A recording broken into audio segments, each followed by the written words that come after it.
Hi குல வணக்கம். இன்னைக்கு நாம அருண் பாண்டியன் தயாரிப்புல கீர்த்தி பாண்டியன் நடிச்சு வெளியான படம் தான் அக்கேனம். இந்த படத்தோட டைரக்டர் யாருன்னு பாத்தீங்கன்னா உதய் கே. இந்த படத்தோட ரைட்டரும் அவர் தான். இந்த படத்தோட மியூசிக் யாருன்னு பாத்தீங்கன்னா பரத் வீரராகவன். இந்த படத்தோட ஸ்டோரி பத்தி பார்க்கறதுக்கு முன்னாடி நம்ம சேனலை சப்ஸ்கிரைப் பண்ணி வச்சுக்கோங்க. அப்பதான் நான் போடுற வீடியோ உங்களுக்கு வந்து கிடைக்கும். அக்கேனம் இந்த படத்தோட ஸ்டோரி என்னன்னு பாத்தீங்கன்னா, அதுக்கு முன்னாடி நான் இன்னொன்னு சொல்லிடுறேன். அருண் பாண்டியன் வந்து பழைய நடிகர். அவர் உங்களுக்கு எல்லாத்துக்குமே தெரியும். அவர் பெரிய ஒரு எமோஷனல் ஆக்டர், பயங்கரமான ஒரு ஃபைட்டர். அவர் வந்து நடித்த படங்கள் வந்து கண்டிப்பா ஹிட் ஆயிரும். அந்த மாதிரி ஒரு சூப்பரான நடிகர். ஆனா எந்த படத்தில் நடிச்சாலும் அந்த படத்தில் கிளைமேக்ஸ்ல அவர் கண்டிப்பா இறந்துடுவார். அப்படிதான் அவர் காட்சி அமைப்பே இருக்கும். ஆனா இந்த அக்கேனம் படத்துல வந்து அவர் தான் இந்த படத்தை தயாரிச்சிருக்காரு. தன்னோட பொண்ணை வந்து லீட் ரோல் எடுத்து நடிக்க வச்சு இந்த படத்தை வந்து பிரசன்ட் பண்ணிக்காரு. ஃபர்ஸ்ட் இந்த படத்தோட கதை என்னன்னு பார்த்துருவோம். அதுக்கப்புறம் இதுல நெகட்டிவ் பாசிட்டிவ் ரெண்டையும் நம்ம மிக்ஸ் பண்ணி பார்ப்போம். இந்த படத்தோட ஸ்டோரி என்னன்னு பாத்தீங்கன்னா, ஜெயில இருந்து 2 வருஷத்துக்கு முன்னாடியே ரிலீஸ் ஆகிற அருண் பாண்டியன் அவர் என்ன பண்றாருன்னு பாத்தீங்கன்னா, அவர் வந்து ஒரு புல்லட் எடுத்துக்கின்னு ஒருத்தர் தேடி போறாரு. அந்த கதை அப்படியே இருக்கட்டும். இன்னொரு விஷயம், ஒரு ஊர்ல அதே சென்னையில இப்போ வந்து என்னன்னா, கீர்த்தி பாண்டியன் வந்து கேப் ஓட்டிட்டு இருக்காங்க. அதாவது வாடகை கார் ஓட்டிட்டு இருக்காங்க. இப்போ என்ன ஆகுதுன்னு பாத்தீங்கன்னா, இவங்களுக்கு வந்து ஒரு குழந்தை இருக்குது. இவங்களுக்கு வந்து ஒரு அம்மா இருக்கிறாங்க கீர்த்தி பாண்டியனுக்கு. இப்போ என்ன ஆகுதுன்னா, இவங்களுக்கு கார்ல ஒரே ஒரு துப்பாக்கி கிடைக்குது. அந்த துப்பாக்கி யாரோடது அப்படின்னு சொல்லிட்டு இவங்க என்ன பண்றாங்கன்னா, அந்த கார்ல அன்னைக்கு ஃபுல்லா ஏறுனது யாரு அப்படின்னு சொல்லிட்டு பாக்குறாங்க.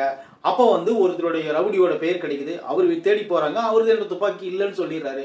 அதுக்கப்புறம் யாருதுன்னு தேடி கண்டுபிடிக்கிறதுக்கு முயற்சி எடுக்கிறாங்க.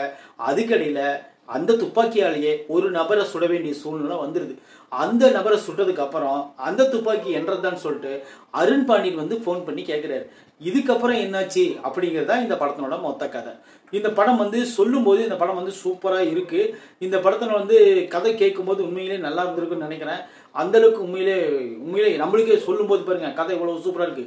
ஆனா இந்த படத்தை எடுத்த விதம் இந்த மாதிரி எடுத்திருக்காங்கன்னா, அதெல்லாம் ஒரு தப்புமே செய்யாத அருண் பாண்டியன் ஜெயில் தண்டனை அனுபவிச்சுட்டு வெளியே வராரு. அது 2 வருஷத்துக்கு முன்னாடி ஐஜி கூட தெரியாம வராரு.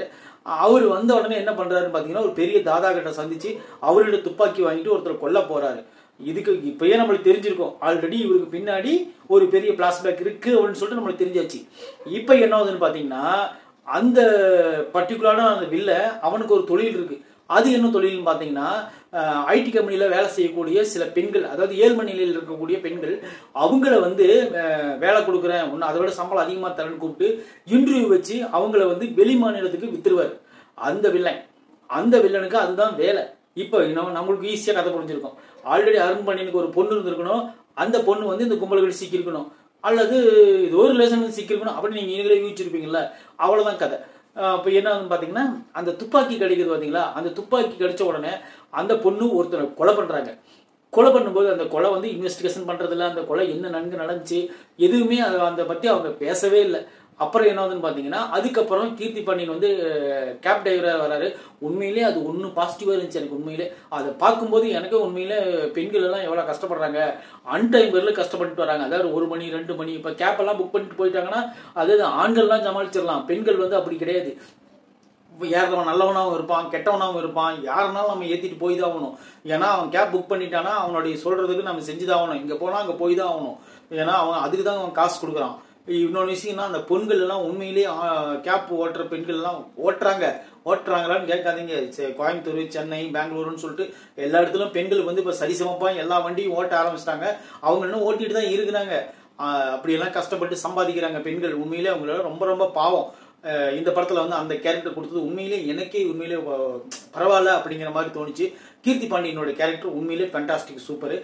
ரெண்டாவது அருண் பாண்டியன் வந்து ஃபர்ஸ்ட் சீன்ல நீங்க பாத்தீங்கன்னா வயசான ஒரு மாதிரி ரொம்ப ஒரு ஓல்டு மேன் ரொம்ப இதா இருப்பாரு.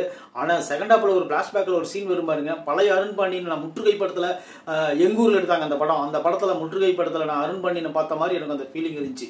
அந்த அளவுக்கு மனுஷன் இன்னும் கொஞ்சம் இளமையா தான் இருக்காரு. சும்மா ஸ்லைட்டா சேவிங் பண்ணிட்டு விக்கி வச்சாங்கன்னா அருண் பாண்டியன் இன்னுமே ஹீரோவா நடிக்கலாம் அப்படிங்கிறதுக்கு இது ஒரு எடுத்துக்காட்டு. உண்மையிலே சூப்பரா இருந்துச்சு. அது போக இந்த படத்துல வில்லனை கிரியேட் பண்றதா எனக்கு என்ன இப்படி தெரியல. வில்லனை வந்து எந்நேரம் பார்த்தாலும் முறைச்சுக்கிட்டு இருக்கிறது தான் வேலை. அவங்க ஒரு 2-3 பேர் தான் இருக்கிறாங்க, அதிக பேர்லாம் கிடையாது. ஒரு 2-3 பேர் இருக்கிறாங்க. 2-3 பேருக்கும் ஒரே ஒரு வில்லன் தான். அந்த வில்லன் யாருக்கு வைக்கிறான், இந்த பொண்களை கடத்தி விற்கிறவனை கொண்டுட்டீங்க, அதை வாங்குறவன் யாருன்னு சொல்லி அவனை கொல்லணும்ல. இப்போ இப்படி சந்தன கடத்தல் வீரப்பனை மரம் கடத்தினான்னு சுட்டு கொண்டாங்க. மரம் கடத்தினா ரைட்டு, அது யாருக்கிட்ட வித்தா யாரு வாங்கினாங்க அதெல்லாம் எதுவும் சொல்லாமலே சுட்டாங்கல்ல. அந்த மாதிரி தான் இது.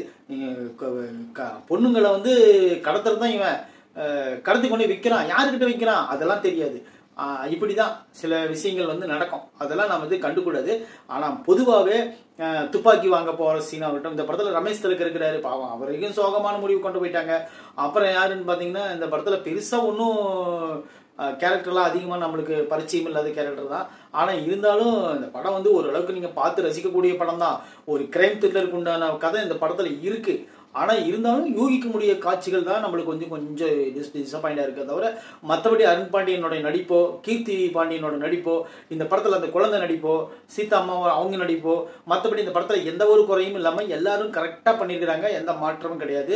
இந்த படத்தை வந்து ரொம்ப ஓஹோ பட்ஜெட்டில் எடுக்காமல் ஒரு மீடியமான பட்ஜெட்டு, ஒரு அழகான ஒரு கிரைம் த்ரில்லர் கொடுக்கணும் அப்படின்னு சொல்லிட்டு அருண் பாண்டியன் எடுத்திருக்காரு. கண்டிப்பாக இந்த படத்தை நீங்கள் போய் பாருங்கள், உங்களுக்கு கண்டிப்பாக என்ஜாய்மெண்ட்டாக இருக்கும். நான் சொன்ன நெகட்டிவ் எல்லாம் நீங்கள் ஒரு ஓரம் கட்டிட்டு இந்த படத்தில் பாசிட்டிவான விஷயங்கள் நிறைய இருக்குது, அதை போய் பார்த்தீங்கன்னா கண்டிப்பாக இந்த படம் வந்து உங்களுக்கு வந்து சாட்டிஸ்ஃபை பண்ணுங்கிறது எந்த மாற்று கருத்தும் கிடையாது. இந்த படம் வந்து நீங்கள் ஒரு டைம் பார்த்து என்ஜாய் பண்ணலாம். அதுக்குண்டான கதை இந்த படத்தில் எல்லாமே இருக்குது. அக்கேனம் வந்து நம்மளுடைய இதில் ஆஹா ஓ நிலினா கூட சுமார் அப்படின்னு சொல்ல முடியாது, ஓகே ரகம் பார்க்கலாம். தேங்க்யூ. இந்த விமர்சனம் பிடிச்சிருந்தா நம்ம சேனலை சப்ஸ்கிரைப் பண்ணிச்சுக்கோங்க. நன்றி.